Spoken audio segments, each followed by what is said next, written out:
keeping count of the Pacifics that you talked about. So Silent S. Everybody knows the silent S. okay, Yeah. got it. Our guest in this That's not my segment, strong suit. I know that. if I had Bill introduce him, it would be Dr. Ryan Axe, but his actual name is Dr. Did you almost do a spit take there, Maria? Dr. Ryan Saxe, Superintendent of Schools in Berkeley County. Good morning, sir. Good morning. And there's so many variations of the last name that I've heard over the years, but Yeah. but I'll take all of them. So Take them all, yeah. How could you mispronounce Saxe? Well, sometimes people they think that the E is long, so it's Saxe or it's Saxe, Saxe. or so. Yeah, there's all sorts of different ones. So Saxe's pretty cool. yeah, Yeah. there you go. Yeah, he's the Saxe new superintendent. There you go. Combination. I'll take it every day. Combination of sassy and sexy. It's all the same right there, baby. Hey, let's talk about vaccination policy because there's been a volleyball match going on in the courts and with the WVDE over vaccination policy. As of this morning, what is the status? Well, you're right. It's been a volleyball match, and I think that the school districts are the proverbial ping pong ball that gets bounced around a little bit. And I think that over the past couple of days, we've learned that the state level guidance, as well as interpretations of the court rulings, changes like the meteorologist report in the Eastern Panhandle in December. Yeah, or yesterday when we were supposed to have 5 inches of snow. Exactly, and so I think that one of the things that's really important to think about is that that there was a ruling in Raleigh County that was related to a Raleigh County suit that was then opened up for class action possibility, and that ruling provided injunctive relief, which also incorporated the West Virginia Department of Education. It did not include the other 54 counties in West Virginia. And so we did learn yesterday, though, that the West Virginia Supreme Court issued a stay on that injunctive relief in Raleigh County, which actually also instigated the State Department of Education going back to their previous guidance, which enforces the law, which states that the only exemption that exists for the compulsory vaccine law, which requires vaccines for students going into school, different age groups, different vaccine groups that are required.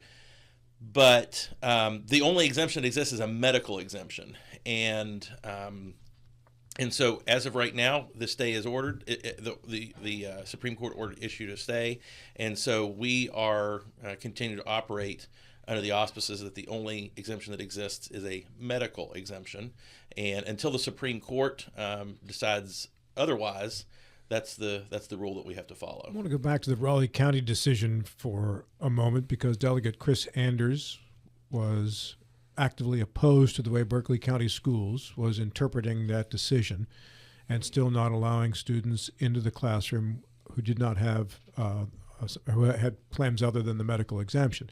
So you're saying that class action, which he interpreted as applying to all districts throughout the state, you're saying it only applied in Raleigh County despite the fact it was given class action status? Yes, that's correct. Is that our legal team was asked to interpret the. And your the legal ruling. team is Bowles-Rice. Yes, that is correct. And Bowles-Rice also represents the defendants in the Raleigh County case as well. So the same attorney that is a part of the Raleigh County case actually represented Berkeley County in a very similar case here in Berkeley County where it was the injunctive relief was denied before the case was actually dismissed. The defendants in that case wanted the case dismissed, and I believe that they joined the class action in Raleigh. However, according to our legal team, the Raleigh County judge doesn't have jurisdictional ability over anything outside of his court's jurisdiction. So the Berkeley County Board is not a part of that class action, and therefore that Raleigh County judge can't enforce something for Berkeley County schools. And so at least that's the interpretation, and that was what I think was at the crux of the disagreement. However, all of that is sort of a moot point at this point because the Supreme Court has issued a stay, and that really is, I think, the right thing to do so that the Supreme Court has the opportunity to hear all sides of the case and to make a decision as to whether or not the CVL that exists, which is in law, that has not been amended or affixed by the legislature. It has been attempted, but the legislature's never approved it. That is enforceable, and that the Religious Freedoms Act that was passed by the legislature 2 years ago, does that supersede another piece of state legislation? And that's really what this comes down to. And at Berkeley County Schools, the superintendent, we don't make the legal rulings. We have to follow them. And as those decisions change, we have to adapt as a school system. And if we get guidance from either the State Department of Education or the West Virginia Supreme Court of what the rule is and what the law actually clarifies, then that's what we'll do. Why is the law different? Why are the rules different for adults in a school as opposed to the children? I understand, for instance, if you have 30 kids in a classroom, they have to be vaccinated in a public school, but the teacher does not have to be. Why the difference? I'm not a medical expert, so I can't answer that question. What I can tell you is there's nothing in the law that states that that there is a expectation for a teacher or an employee of a public school system.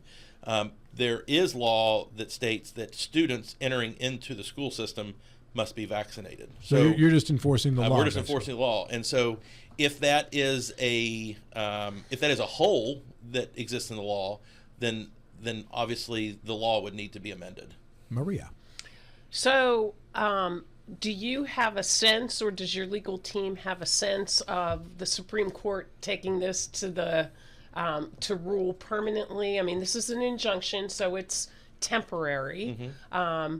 There is certainly an election coming up in the spring. Not that has anything to do with anything, mm-hmm. but I mean, what's your sense in terms of timing? Just whenever? Well, I don't think I would not read into, and this is a lay person. I am not really in depth into the legalese of all of these things. My degree is in educational leadership, not law. But when I heard that the Supreme Court had issued a stay, I looked at it as they saw that there were 54 other counties that weren't sure what to do because of the Raleigh County order, and that there was a lot of questions being asked, frustration around what did the order mean, what did the order not. And I think that the Supreme Court felt that they needed to issue this stay in order to calm the waters and say, give us time to look at this so that we can make a very well educated, researched opinion to bring resolution to this challenge. And so I don't look at the stay as one way or the other. I think it's saying let's get to a point where we can really research this and give you a definitive answer. Bill? Yeah, Maria kind of alluded to politics being involved. There's some conjecture. There will be an appointment, a new Supreme Court appointment, and there's been some conjecture that the governor will take advantage of that appointment to appoint someone that's more in line with his thinking that there should be an exemption for religious and also philosophical. These have been grouped as one, religious/philosophical. So we'll see what that appointment has to do. Yeah. Dr. Ryan Saxe, our guest here on the program. And let's move along to some other subjects here besides vaccinations. Let's talk about school district boundaries and some drawings and new lines, maybe. So as many may know or may not be aware of, we have a new school that will be coming online next fall, the new Mountain Ridge Primary School. And that's part of the 2022 bond. That school will house about 450 students on the Mountain Ridge campus, and that school was built to replace Jaredstown Elementary and Inwood Primary. Inwood Primary will actually be raised, and then a new pre-K facility will be built in the place of Inwood. But the challenge is that the students that need to go to fill the new Mountain Ridge primary is taking a look at what boundaries need to exist to efficiently, fill that school. And just saying that it's going to be all of the students from Jaredstown and all the students from Inwood doesn't create efficiency, because some of those Inwood students live on different parts of the county, and it would be, they would be passing another elementary school in order to get to the new Mountain Ridge primary. And so we need to take a look at how we would be able to draw the boundaries for that new school. And when we started doing that work, we also were taking into consideration that we have capacity challenges in some of all of our schools in Berkeley County Schools, except maybe 2 or 3, have some pretty significant capacity challenges, meaning that they're just not enough room for all the students that are trying to enroll or that are zoned for those schools. And so looking at Bunker Hill as an example, Mill Creek Intermediate, which is busting at the seams, and then of course Valley View, was there a way that we could redraw those boundary lines that made more sense for efficiency of transportation and school buses, and to equal out the capacity challenges for those schools? And that's really what we're trying to accomplish. In 2020, there was the CEFP actually called for a new intermediate school in the South End, a new 3 through 5. But what we learned is through some of this redistricting of schools, we wouldn't really need one. We wouldn't really need another intermediate school, because we could address our capacity issues by just redistricting a little bit. That would save the taxpayers and Berkeley County Schools probably close to $40 to $45 million if we don't have to build a new intermediate school. And so that's what we're looking at. And so we have currently out for those South End schools to provide feedback on two different options, so to speak, on different district boundary lines that could impact those students.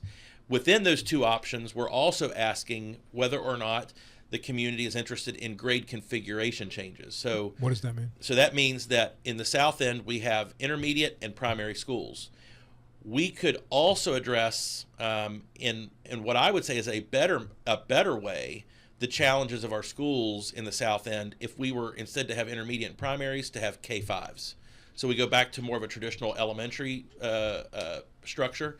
What that does is a couple things. One is if you have students that can go through the same school in their K-5 experience, that means that you have longer lasting staff relationships with those students. There is a greater level of continuity because you don't have a transition between second grade and third grade, or in some of our schools it's third grade to fourth grade, so that the teachers and the staff understand the academic needs of those students, the social emotional needs of those students, and the relationships with their families. The other challenge we have with intermediate and primaries is, while our school buses pick up students K through 5, what happens is they may go to the intermediate school, they drop off the 3 through 5 students, but then our K through 2 students have to get off of that bus onto another bus and then be taken to their primary school. So that's another logistical issue and challenge that takes time. It creates more traffic at the drop-offs at the school. It creates more traffic on the roadways. And so by moving to a K-5 model, we can do several different things. One, we have continuity for student experiences in their home school for a K through 5 period. We also are able to reduce the amount of traffic coming into primary and intermediate schools, because some parents have to drop off kids at the intermediate school and they have to drive down the road and drop off children at the primary school. So that alleviates that pressure, and it streamlines our school bus transportation challenges by streamlining routes. And not having to have as many stops between schools and transfers and so on and so forth. So it solves a lot of problems. However, we want to make sure that we get community feedback as to, is one, the district boundaries, which district boundary line do you feel best serves your family and your needs for where your children currently live, and two, does it make sense to move to a K-5 model, back to a K-5 model from the intermediate primary model, so that we can better meet the needs of our students, and that's the real question. So that survey is out, and we would like to be able to get and solicit feedback from those families. And I can tell you that the board is very, very interested, as well as my team, in making sure we get that feedback, because it could mean that there's some minor tweaks to some of those options, and that allows us to bring forward the best recommendation to the board to consider on December 15th. And the reason that all of that is very important is that will drive our staffing for next year. Because if there are changes to where students have to attend and those types of things, our staff have to have the opportunity to vote on how we will staff those new schools and who gets priority and with seniority and those sort of things. And so we have to be able to do that before we go into staffing season for next year. What's your number this year? I mean, we talked a little bit about after the 1st of October. How many more students do you have countywide? Like 100? Well, actually, this year, for the first time in quite a long time, we actually had a drop in enrollment. A drop in enrollment. We did. So, question then, moving forward, is the hope, is the homeschool option, are all of those things going to continue to impact? And do we need to be planning strategically if the numbers are going to decrease? Well, we were expecting the decrease. So when we had done our enrollment study, both several years ago, and then we did another one in 2024, we were expecting an enrollment drop just because of the birth rate change. So we were expecting a lull, but over the next 10 years, we are still expected to gain 2,200 students, 1,000 at the high school level and roughly 1,200 at the K through 8 level. And again, in that track, it goes year by year as to what the change is. Again, it predicted a small decrease before it starts escalating again. And again, that's directly due to birth rates. They take into consideration Hope Scholarship, homeschool trends, those types of things. So while we expected a small drop, we also see that we're going to continue to grow. And of course, the greatest indicator of student enrollment growth is actually job and economic growth. It's not directly housing is a huge component of it, but there's a greater indication for jobs created. So for every 4 jobs created in the Berkeley County or the surrounding area, that equals 1.5 students addition to our school district. And that's what the research is indicating. It's been very strong. There's been a very strong correlation to that. So that's what we look at.